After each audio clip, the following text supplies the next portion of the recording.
It's your girl Jay. Already. The High Priestess. Back at it again. Ooh! Already showing up. I'm just gonna wait.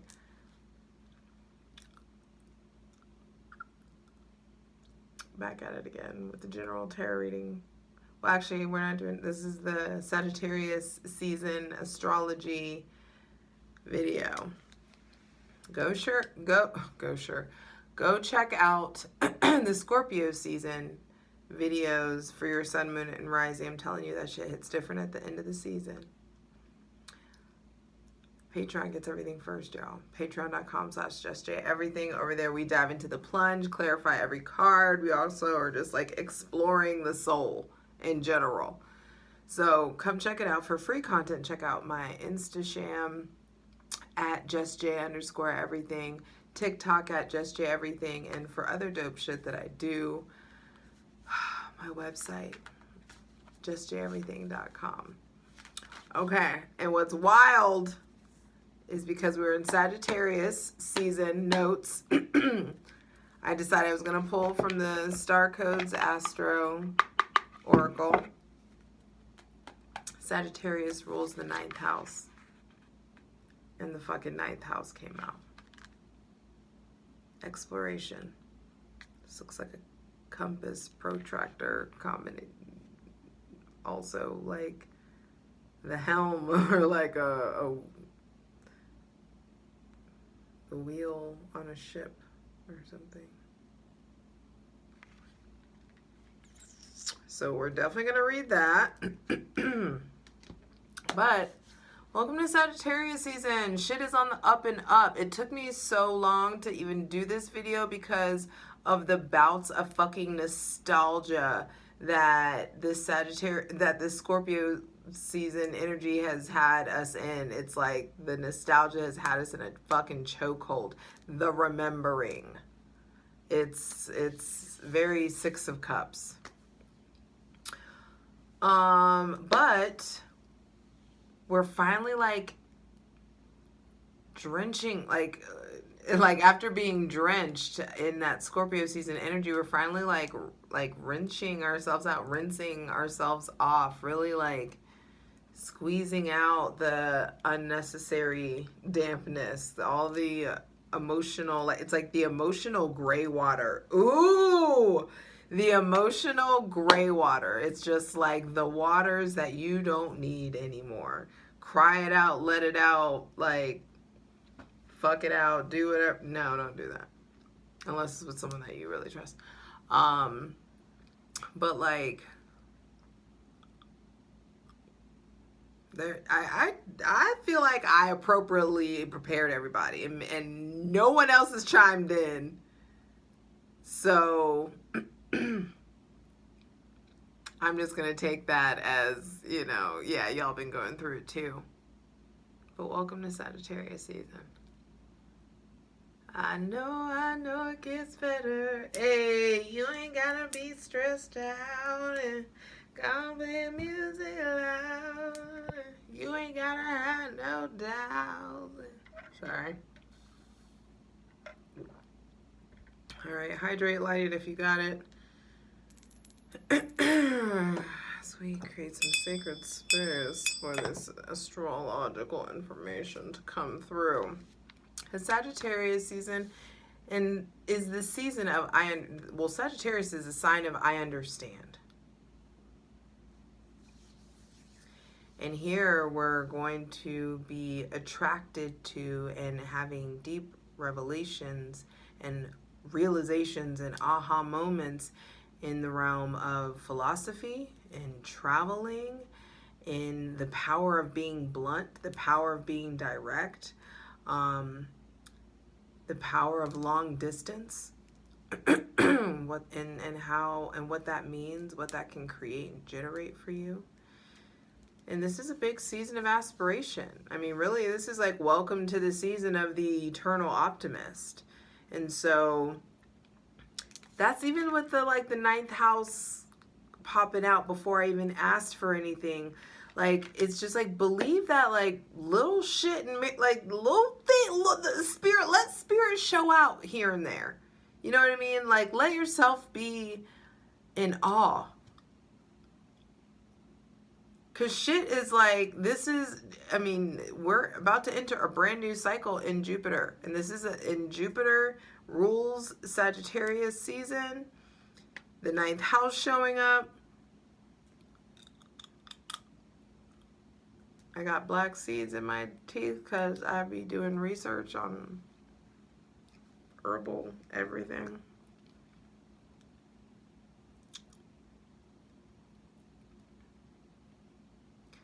I feel like there is a lot of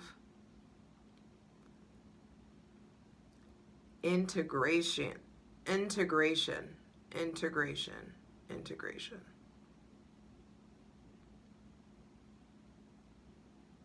I feel like some of us, a very small few, I feel like it depends on where you've been. If you've been in a place of absorbing a lot of spiritual information, a lot of healing, self-help, self-growth, self-improvement information, I feel like this is the season where you're going to like show what you've learned today, that kind of thing. Like you're going to, in some sort of way, you may be made to like show your work. You may have to like show how you got to this solution.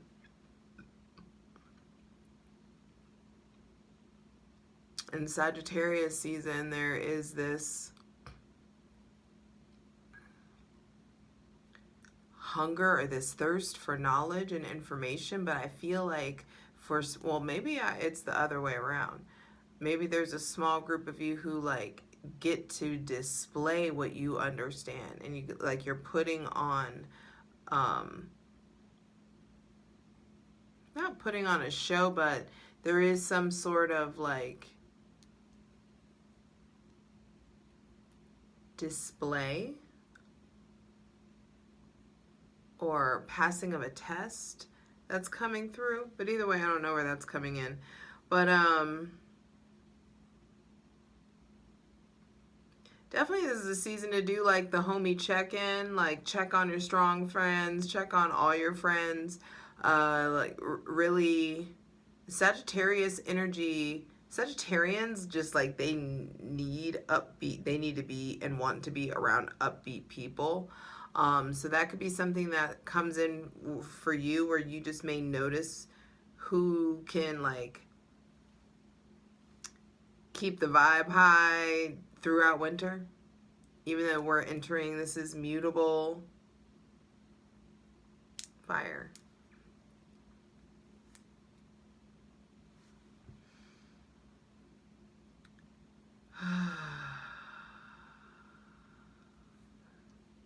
And it's interesting how slow this feels right now that I'm leaning into this energy. It just feels temperate.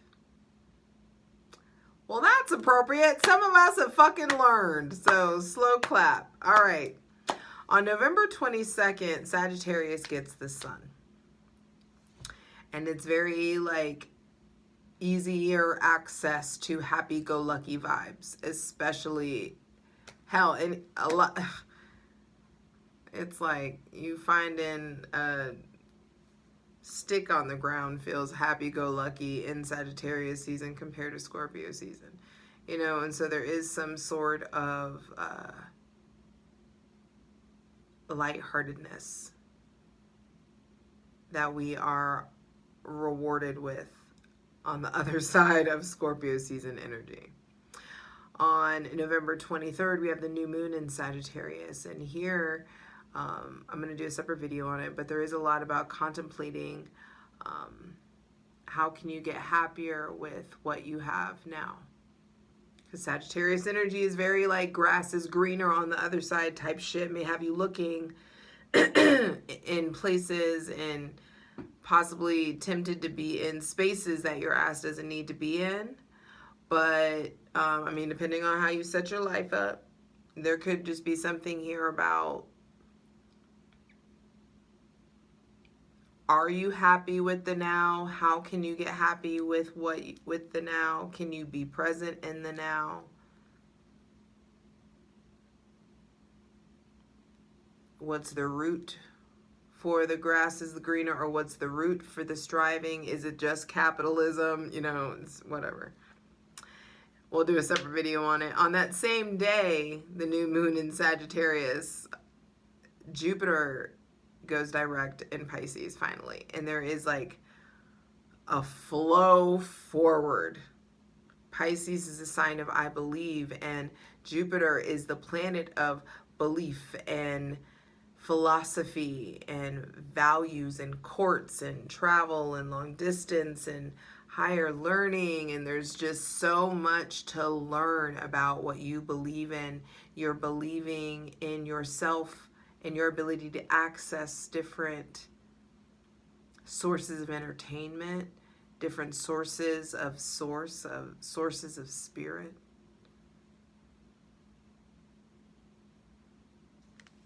I also feel like this is a big intuition boost. I just saw 11 and then 1101. So yeah, there's definitely a big intuition boost in like healing and inspiring interactions that are going to come in. On December 3rd, then Neptune goes direct in Pisces. Hey, we are getting the subconscious together. We are getting the subconscious together. I really want to, I would love to finish my the 5 aspects of the soul series.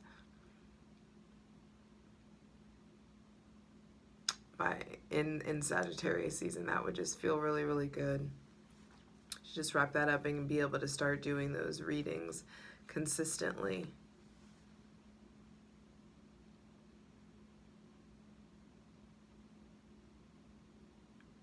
And with Neptune going direct in Pisces, there is something about like reality dissolves again, or reanimates, restabilizes again. And so I interpreted and got Neptune retrograde as like the, you know, rose-colored glasses really like shattering. And so I do feel like there is something here about this newfound reality, like becoming a consistency that you understand and can process.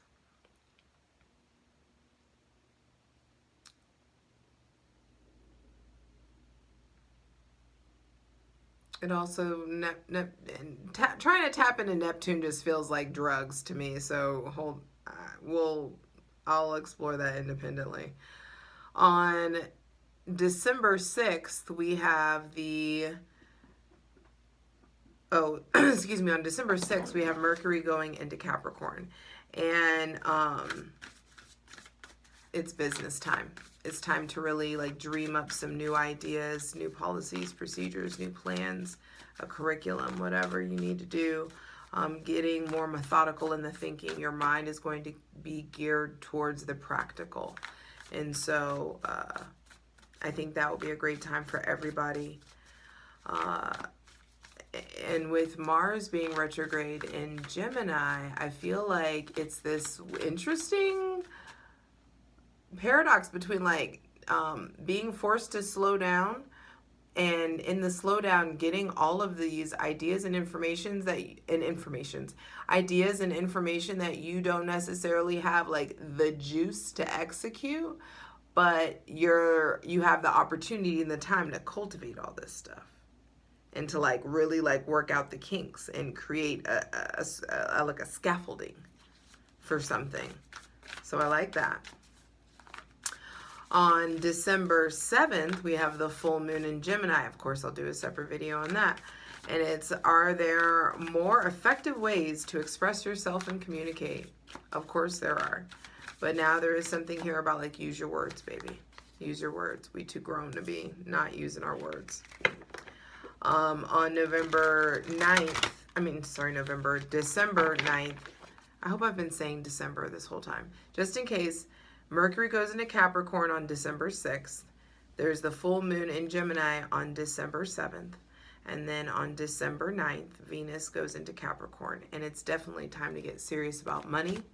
I feel about like it's also a time to get serious about like your partnerships and the company you're keeping and who you're investing your time into. Your energy into. I just need to shuffle because I need to do something with my hands, but I already know that I'm going to read the 9th house. And then lastly, on December 20th, we have Jupiter starting a brand new cycle. Jupiter, the ruler of the ninth house, the card that randomly like fell out.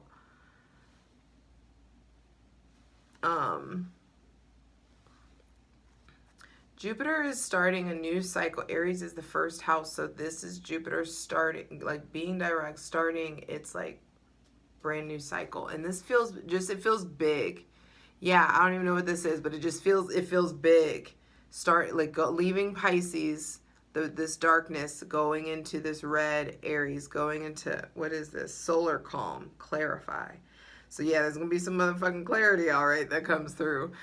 Jupiter in Aries is like, do you believe in yourself? At minimum, because like the base, all of the zodiac is based on Aries, I am. Do you believe in who you are? Have you taken the time to access that? Do you feel like you have a, a deep understanding of who you are and like where you are trying to like chug this train, you know? I don't know why I just heard John Mayer's stop this train.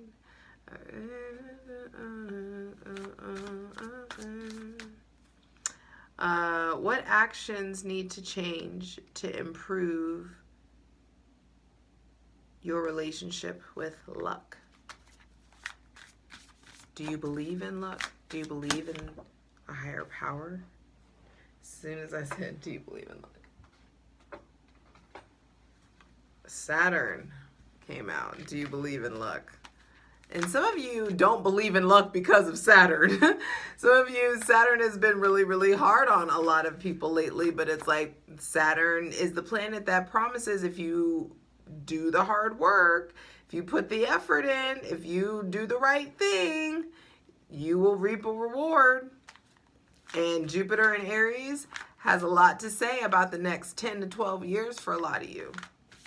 And it has a lot to do with, do you believe in yourself? Do you believe? What is your relationship to belief? And understand that you can't, if you don't know who you believe, what you believe in, you do not have a like holistic scope of who you are. Pisces, I believe, Aries, I am, which is Pisces is the ultimate ending, the ultimate death. Aries, the ultimate spark of life and rebirth. Yes, Scorpio is rebirth, but if we're looking at what, you follow me. Anyway, Jupiter going into Aries just feels big, as it should. And so I'm going to get to it. I love that. The card is 47, which is 11. Make a wish, ho. Also reset energy. Start over. Beginnings. Magician energy. 11 also could be broken down into 2, so there could be some stuff going on with choices. Jupiter bringing you options. The ninth house energy bringing in options. And before you make decisions or tend to these options, what parts of you are you accessing before you make these decisions? Are you capable of accessing your intuition and your logic? Your intuition, feminine energy, divine feminine. Your masculine, divine masculine energy, your logic. Can you access both sides of those sides of yourself before you make a decision? At minimum. And so I feel like there's going to be some options in travel, options in what to study, where to study, who to study with, different parts of your mind to expand upon and dive into and extract and reprogram, and new cycles to like dive in, new timelines to hop into. There could be somebody with Sagittarius or Gemini placements coming in, playing a big role. Also maybe Leo, Taurus, Libra, Gemini, Virgo placements in particular. I feel like there are going to be big shifts with those. So this is number 47. I really don't need these glasses to read this. So, hold on. Ninth house, exploration. It makes it look like I have bags under my eyes when I do that. Okay. Yeah, the vanity, darling. If your chart were a village map, the ninth house would contain the international airport, university, or broadcasting tower. The ninth house is the original World Wide Web. It speaks of how we expand our world through official and unofficial higher learning, travel, international understanding, philosophy, and global communication. Action. Go exploring. Step out of your comfort zone and see what lies beyond the boundaries of your familiar bubble. Step into a new country, try on a fresh attitude, and immerse yourself in an unusual body of knowledge or a spiritual philosophy you did not grow up with. It is hard to see your bubble, the lens for your experience, until you step outside of it. Look back at your socioeconomic milieu. Milieu? I don't know that word. Milieu. Milieu. Anyway, look, I'm assuming it's something of the sorts of like, look back at your socioeconomic status, family and friends and education, and confront any unconscious assumptions that your people, your class, your culture is all there is. You're being charged to develop a truly diverse perspective and understand that real diversity in a person, ecosystem, or company builds resilience. Push your unique boundaries. If you are an urban international traveler, you may be most stretched by small town life. Oof. Read the philosophy and spirituality. Read the philosophy and spirituality from a far corner of the world. Once you've done all this work, share what you've learned with the world as a speaker, writer, traveler, teacher, or internet diva. Wake up the world. Challenge. When you finally break through, you can see the far horizons. It can be difficult to reconcile the allure of those infinite possibilities with the familiarity of the people close to you. Both are important. That grass is greener shit. Gift. Widen your horizon and expand your world. Explore in your mind, body, and soul. Teach what you know. The world is waiting for you. Me and the Lord been fighting about me teaching y'all. Goodness. All right. So that was this ninth house energy. And this has been your Sagittarius season astrology video and reading.